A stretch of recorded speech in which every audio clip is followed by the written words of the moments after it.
Hi guys, so you're welcome back to my channel, and this is Brandwise. And if you are joining us, we have Brandwise conversations here, brand related, career related, and most importantly, you related. I just made that up, but sounds good. And here with me is my long-time friend. I mean, we've been working together for about 3 years, and I've not got to see him in real life, and it feels so surreal, right? It feels like magic.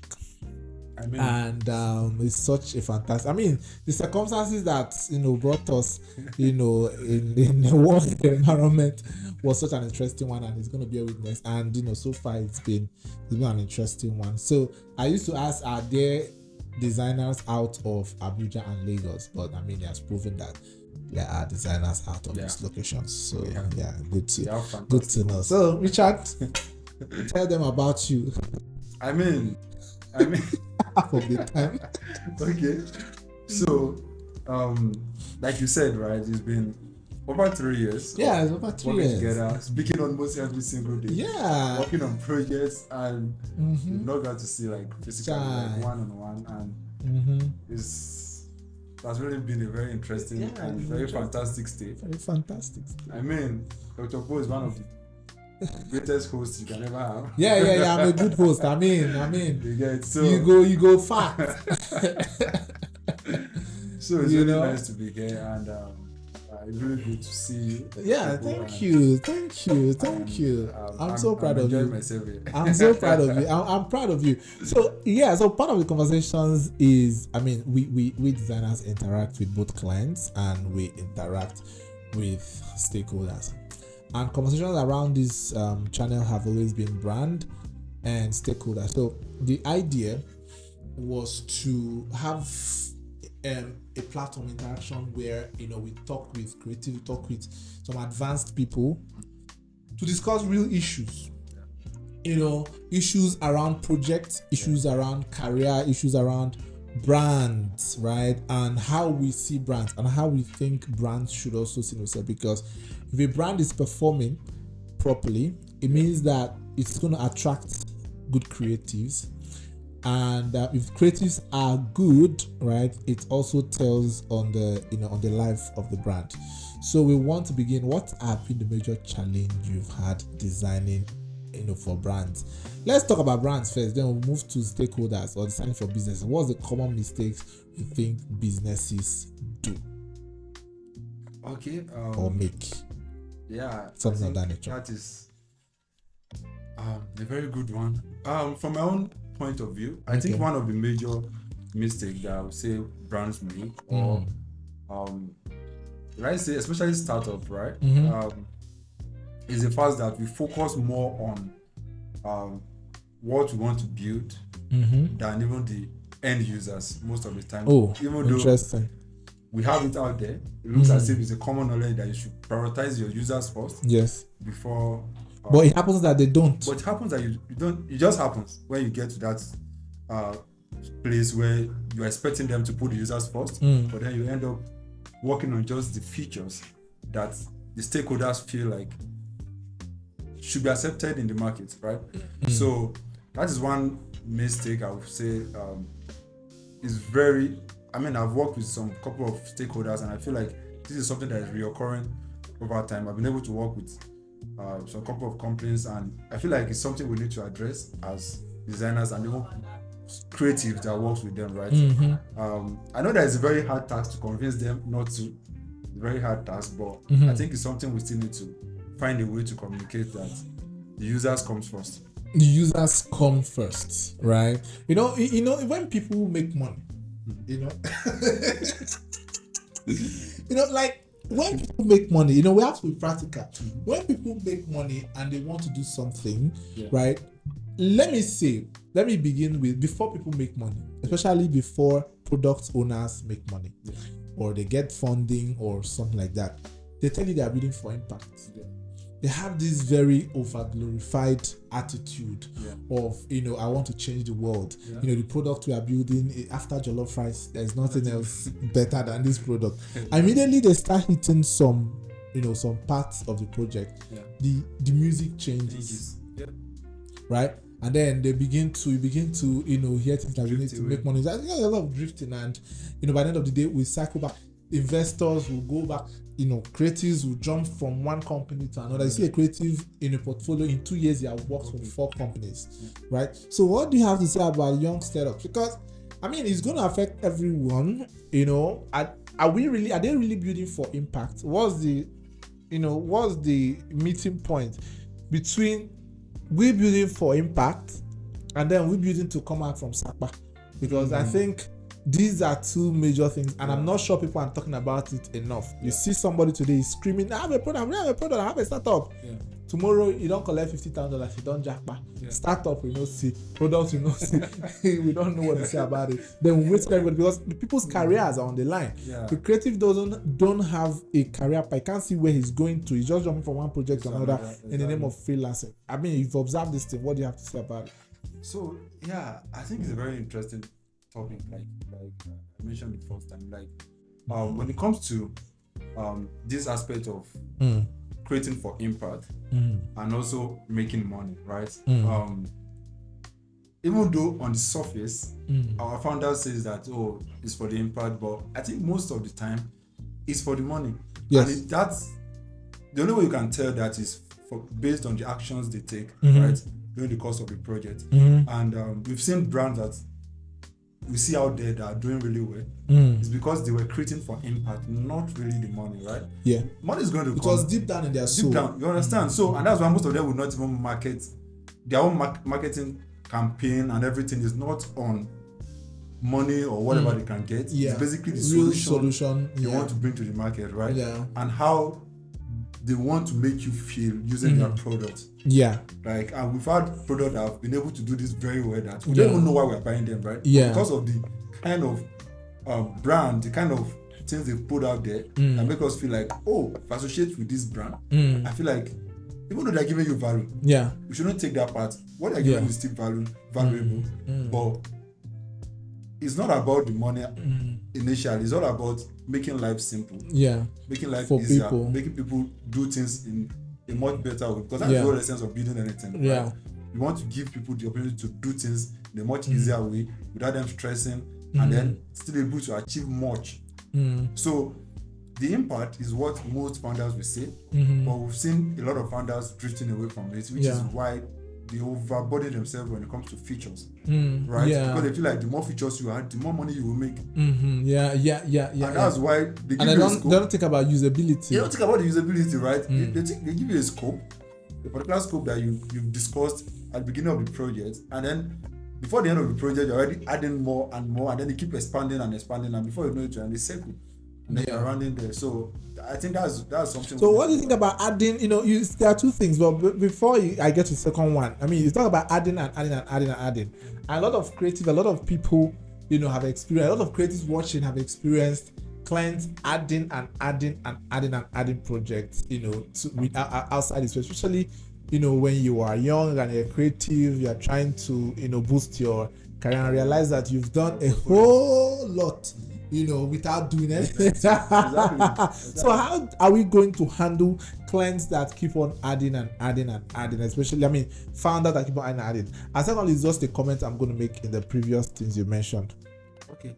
So when it comes to founders that keeps adding and adding, like I said, I've had the opportunity to work with few startups, and I've seen it as a pattern, right? They feel like each time they sleep and wake up, there's something that they have in their mind that they want to add again, right? They feel like adding that is going to add more value to this product, right? And they don't know that. What they don't understand is, from my own experience, I discovered that the people that actually build the product are the users, not the founders, right? Yes, you have something you want to solve for them, but then make it as basic as possible. Make the experience good enough for them to not give you the feedback. Let them be the one requesting for distance. Yeah. Not you thinking that this is what they might want, right? Yeah. Because too much of features can also confuse the user, right? Yeah. A lot of times they have. we expect too much from users. And You it's understand? unfair. It's very unfair, right? There was a day I was going to the social media and I saw a particular illustration, right, where a line was laid on the floor, and then we're like, okay, this is what we expect users to do, or you say, oh, users to figure it out. And at the end of the day, people were pulling the rope from the floor and then putting it over their head to pass when they're just supposed to cross over it, right? But we expect so much from users, and that's why we have to make products. And I think we need to learn a lot from users too. Right? A lot. We need to learn from users because there's a need for feedback, constant feedback, and that's why we can't build in isolation. Yeah, right? absolutely. Just keep adding and adding. But I think my own approach to that is I've tried it. I mean, you can only try as a creative on the project. Yeah, but as much as possible, they're still the stakeholders, and we still have to still try to lean towards whatever it is that they want to do. But at the end of the day, we want the success of our project, because if you really own up the project, you want to succeed. There's a lot of projects I've worked on that are not out there. I can't even point to them that I worked on this project, right? Because the stakeholders went the other way, and then the project didn't later, right, go right the way it's supposed to go, right? And that's why I feel like, as much as possible, if you are found a founder out there and you're listening to this, I think you should listen more to your creatives, right? There's a lot that you've seen in the market, and a lot of founders are not even in this creative world. They're not much into this. They don't know much. The only reason why you contacted me to work with you is because you think I have that experience. I have that experience. So if trust I tell me you something, you should be able to trust me. Yeah, I think talking about thank you very much for this point. Now, just a little step back. I said I was going to mention this just like a comment, because I think part of the issue, especially in this part of the Africa, is I mean, it might come off not right to some people, but it has to be said, right? I think before anyone launches out to start any business or a product, you should actually work on themselves, right? Work on that poverty thing. Like, for some people, right, when they never see money, they do them like, say they go turn Batman, Superman, when the money comes, right? But there is this thing in you, there's this hungry street boy in you that has been trying to gain expression, right? If money doesn't change you, it just amplifies who you already are. So there's a mentor that says something, say when you start making a kind of money, you have to maybe go for therapy, just do some self-reflection, shut down a little bit, because the things you start spending on becomes the things you lacked as a child. Some people, they start buying a lot of shoes. Some they start buying a lot of t-shirts. Some start buying cars. Some people start buying perfumes. A lot of perfumes. Some is traveling and all of that. Immediately you did something successful. That is what defines success for them. So the thing is, I think, is deep rooted in poverty. I mean, it might be hard to hear this, wherever you are, a founder or whatever, but maybe we need to, even before you start getting that seed fund or whatever fund you need to get, be sure that you are in to play this game, not because you didn't have money, you're drinking garri from the village. I want your story to be like people that went to Lagos in the night and slept on that bridge and woke up in the morning. It's just $50,000. It's $100,000. How much is it? Be able to exactly. So, and I believe that money is good, but there's so much you can have. All right, then you build something that helps people. We can't underestimate what Uber has done for Nigeria. Let's not talk about Bolt, because Bolt became an indigenous product, right? And with the colors, with the vibe, they give us the vibe. Uber was giving us Oyibo vibe. You understand? Now these guys came with a bit more strategy. Gave us Bolt. Although some drivers are using it, they'll bill you this, you go and pay that. You have to negotiate. Exactly my point. You now negotiate again, but sometimes I caution them, because I'm also in the tech space. I tell them, this thing you are doing is not helping anybody. The Bolt company is paying Google. They are paying other service providers to get you. They are paying MTN to provide call service or text messages. They are paying for email services, right? They are using them to get people, and you now turn off the ride, and you say you're going offline. They are not paying you enough. Come on, only you could not make that money. Right? I don't know if your uncle when they turn off ride. Send this video to him. Tell him to stop turning off ride. Alright, because you that is a tech person, you might feel good to you until you own a product that people might have to navigate or manipulate in a way around it, and you are going on a loss. Right? I tell them both did a good thing for, because see how long it takes for some people living in highbrow areas to come out to get, maybe you don't dress, say they go interview. You know, you're looking all fresh and nice. Then you come enter transport. keke From keke and all of that. Then you enter, you arrive like a king. You understand? And it gives, you know, it gives you this kind of confidence. So, you know, tech is interesting, but it starts becoming a problem when people now start trying to, you know, maneuver their way around it. Now, let's talk about creatives, because, you know, creatives have interesting behaviors. Now, first of all, is when it comes to portfolio, when it comes to work, showing up, you know, giving out their work and, you know, showing off their work. There are a lot of issues around that. But now, let's discuss, you know, because most of us, you know, like me now, my work is no longer on internet, right? Not as much, you know, because I'm building something else. I'm doing an agency, so they should be posting it, right?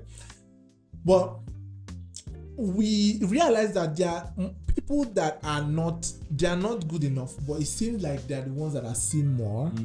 So we are now trying to understand or trying to sing the song of look at me, you know, I'm doing better, but it seems the voice is not coming. Now, have you experienced this? I mean, you have to tell us you have to vulnerable. Tell us how this feels, because a lot of people are doing a good job. Like one of my mentors is very good. One of my mentors are very good, but his project is not on the internet. And I'm very sure the kind of potential he got. Even my project, I'm beginning to lean into that behavior now, which I'm trying to come out of. But share what it feels like, you know, having to be good, grow and be better, you know, but still struggle to, you know, put portfolio and do all of that stuff. And then watching people that, you know, that this is just a mock-up, right? And the client is just going to pick this guy, thinking that this guy is as good as jollof rice that I ate this afternoon. And then, you know, we now finally come back and say that, this guy doesn't even know what a prototype is. He doesn't even know what a sketch is. He doesn't even know what a wireframe is. You know, just, you know, those kind of situations. So this table that you just mentioned, I'm actually sitting comfortable on that table. Okay. Right. So I think which makes it really realistic. So it doesn't feel like we are speaking. So I think I can use my own life as an example. Please. In this case. Like you mentioned, right? I've been designing for quite a while now, but what it seems to me, because I was having a conversation with some people, I think like a week or 2 weeks ago, and I said, it seems to me that people that are really making it big right now are people that can make noise more. Basically. With this era of social media. Even if you don't know anything, right? If you can shout enough, right? Put yourself more out there, makes it look as if you are really doing something.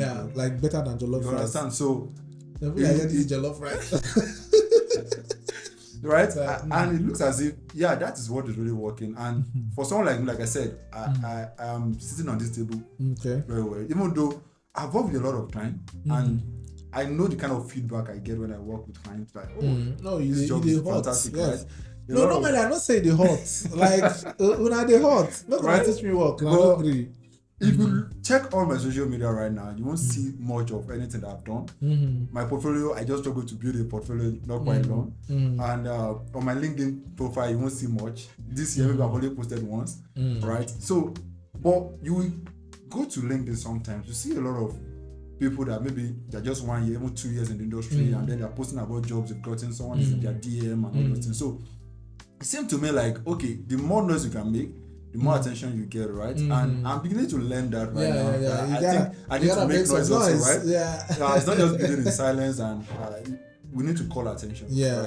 So at the end of the day, so I think I've been also opportune, right, with the present company that I work with, to be able to interview some people, some creatives, and on the outside, if you look at everything, it looks like there's a lot of talent. You understand? It looks as if, in fact, even this industry is kind of saturated, right? I think there's a lot. You can have a lot of people to work with. But until you have a conversation with them, right, or maybe interview some of them, and then you understand that, this is not it.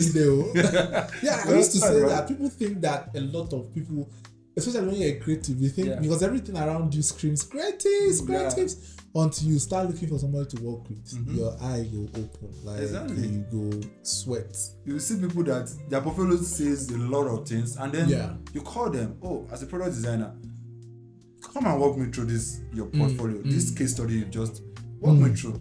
And then you ask a particular question, why this is here, or why is it that you chose this type of color, why is it that you use this type of button, why is it that you use this type of layout and the likes, why is it that you go for mobile first before. And these are basic things that you expect people to understand, some basic law of designs, right? And they can't give you much, because most of the designs on their portfolio is either it's being copied or they're just doing So there's stuff. lackadaisical and laziness there. So now the question is, how do we identify the good ones even when they are not? So what should clients be looking out for when they are interviewing or when they want to hire a creative or someone to do a job for them? Okay, to start with, I would say if you're a company that you're already running, right, and you have maybe some form of HR department that sought for creatives, I would say, even though the HR is there, I think you should if you have a senior designer in your organization, I think it should be part of the process. Yeah. Because for someone who is an HR who is not a creative, the HR are just HR for the company, right? General stuff. So there's no way they can really go deeper when it comes to. They don't even know what to They don't know. assess. You understand? They don't know the exact thing. You as a creative runner, there are some things you can even see from the portfolio In 5 that you already know. seconds, in 5 seconds, when I've gotten portfolios they sent me, or they close someone from my You church. get that? You know They that. wrote portfolios. I said immediately. You know that this studies is and out. do they select. I You said understand? everybody out. Out. You understand? But for someone that is not really in the industry, right, you might not really be able to. So that's one thing I think Yeah. you should consider. But for someone who is trying to create a startup, maybe it's not even, you don't have HR and the likes, I think it's best you talk to a designer that you can trust, that you know that you've seen his or her work, or someone that's there out there that you know that, okay, this is good, and then bring the person in first. If you need to even pay the person, not even if you need to. Yeah. You need to pay the person to actually come and recruit for you. Because if you want to do this for yourself, I'm telling you, the designs it's not about clean design, it's not about, No. it's the experience. There's a lot. There's a that lot involved goes in into design, this right? thing. Yeah, there's a Not lot just that goes into that it. okay, it looks beautiful. There are things you can taste, see right? on YouTube. You understand? You can follow a tutorial on YouTube and recreate the same thing, Yeah. right? There are people that know how to use Figma, knows how to use all these creative tools, but yet they don't understand the fundamentals. How well does So the they person... can't deal with problems. They can't deal with Real problems, exactly. If you see, Mm. before the problem even arises, can you even foresee some things that, okay, if you are creating this, what could be the potential problems that will come Yeah. by creating this solution? Because at the end of the day, as you're creating more solutions, you are creating another problem, Yeah. right? It's just for you to be able to know that which one is higher. Is it Yeah. the problem or what you're solving, right? Yeah. At the end of the day, there's nothing right now we're using right now that's helping our life that does not have some sort of negative or Yeah. the bad side You of it, will. right? You But will you experience must be it. able to curtail these things, and that is why we as creative need to look at the entire project Yeah. holistically, not just one side of it, right? Because some people just say, oh, it's just the UI, which is what an average person out there will look at first. You just say, oh, these Yeah. are beautiful interfaces. Yeah. But tell them to explain why some of these things or how this will work. They don't even understand how it works. So I think it's important, if you need to hire a creative Yeah. in any of your projects, I think it's important to get someone who is in the industry or has been in the industry for a while, or who has a proven. The person might not necessarily be loud online. Yeah.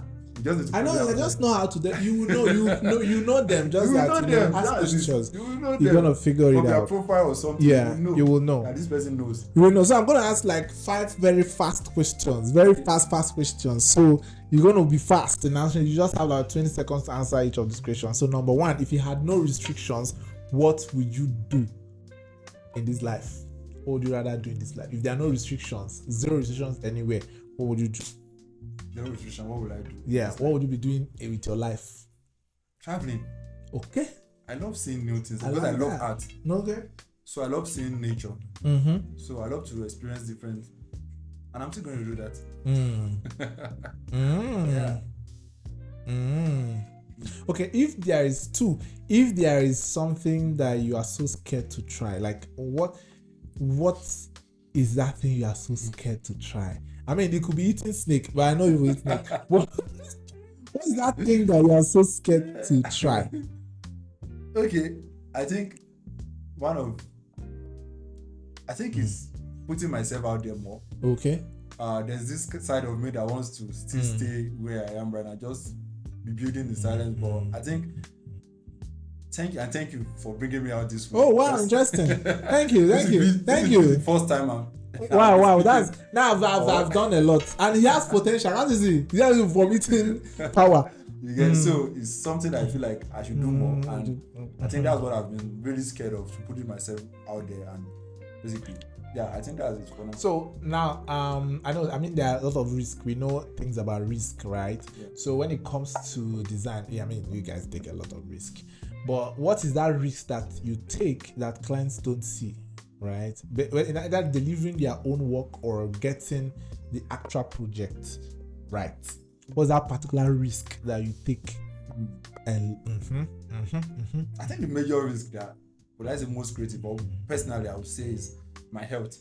Oh, because most of the time we just focus on delivering, and sometimes we put our health on the line.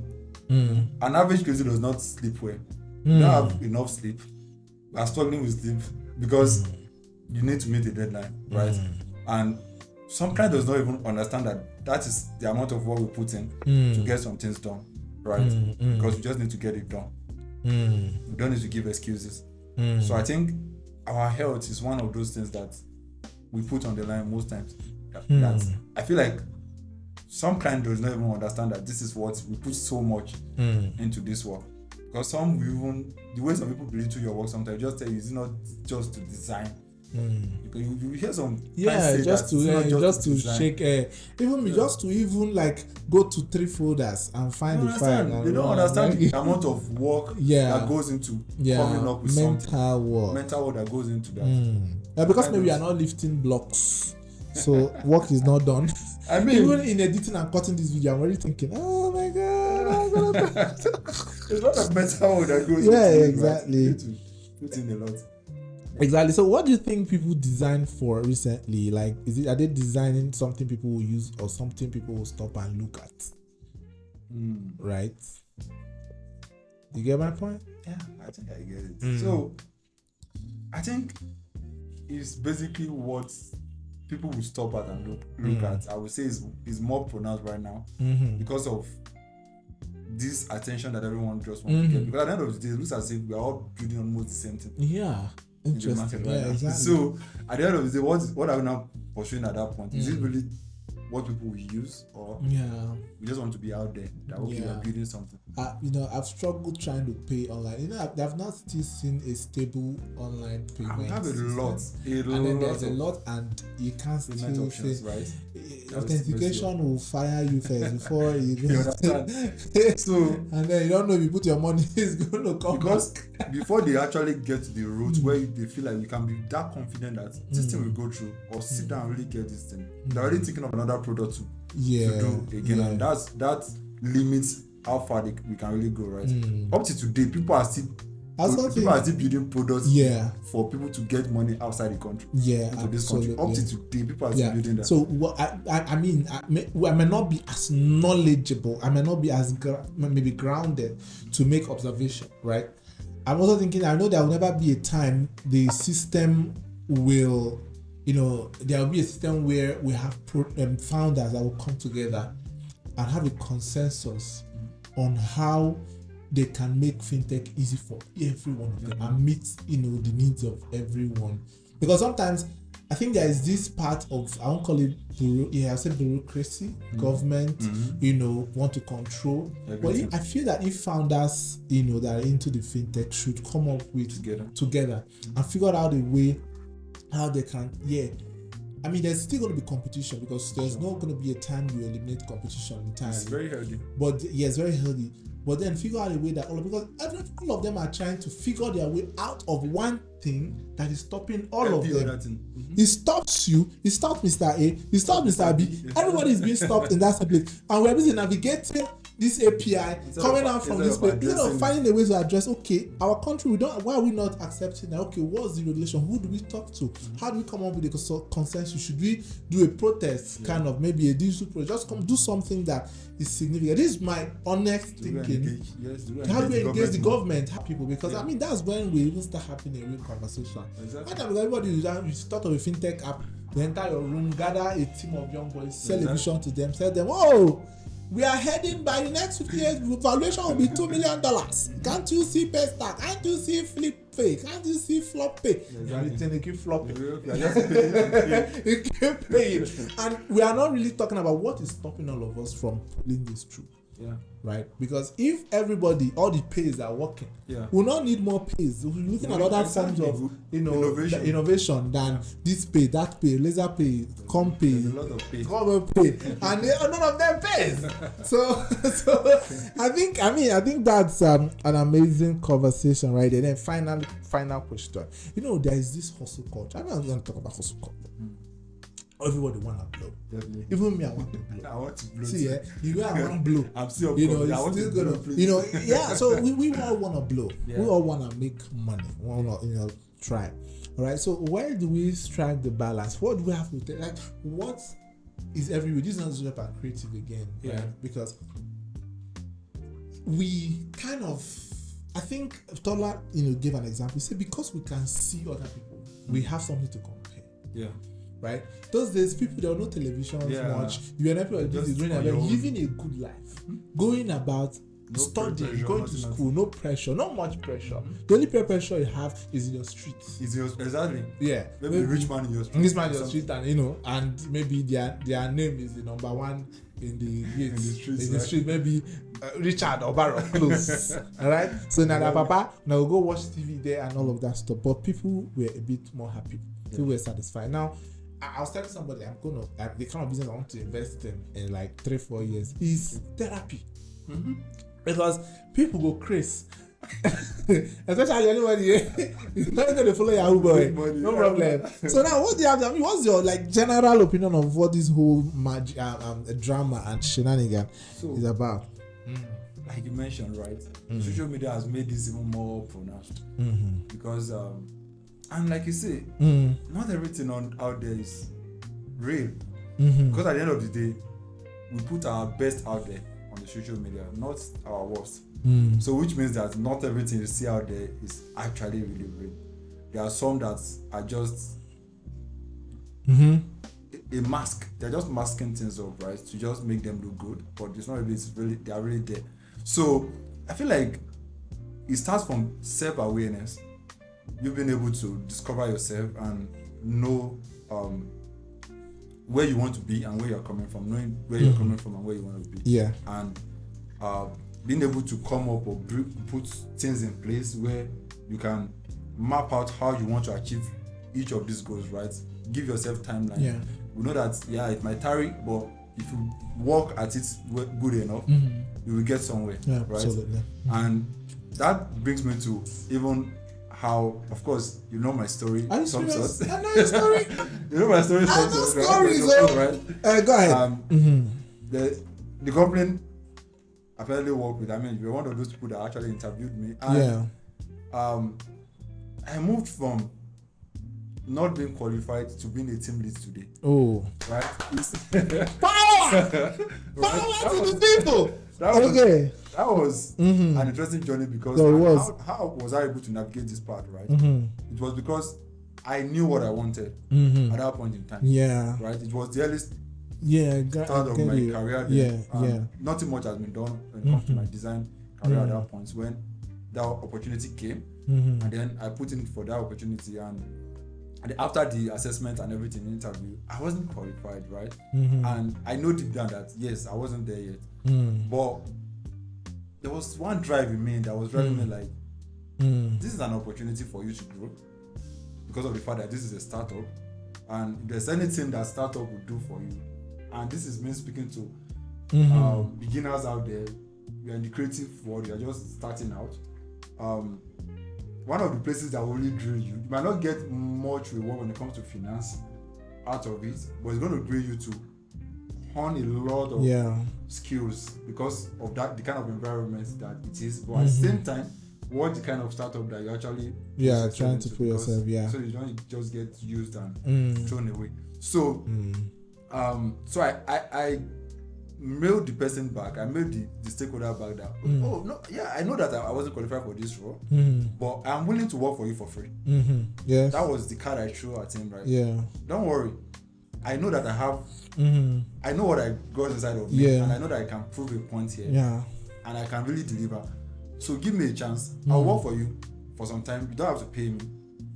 And then he reached back to me that aside from the skills, You also the got zeal, some zeal. right, is also important, right? And that was why I was considered to come on the job, right? And today, you are a salary payer. And today, right, I've moved the ranks to Yeah. being praised some couple of times. I mean, Not being one of praised, the- like he knows his worth. His onions is there. right? You know, layers and layers of Because then it success. was a back-to-back development, right? I knew that I Yes. needed to prove a point here, and Yeah. I needed to show how much and show myself that I'm really valuable to anyone that I'm working with, and Yeah. the rest is history. Today, Yeah. I'm leading a team, Yeah. and that's moving fantastic. forward. I totally agree with you. So I think this particular part has to be a separate, this thing on its own. And Okay. yeah, absolutely, like the approach. I think everybody should just chill, right? Maintain a good character. Money will come. Money will always come. So far, you have something you're You are doing. giving value. Money will always come. So Exactly. focus on the value, as much value as possible. And thank you very much for staying to this end of this episode. And we're going to catch you in the next one. Thank you very much, Mr. Thank Richard. you very much for having Thank you, me my on the dad. boat. Now you the real. Let's be that. Leave me alone.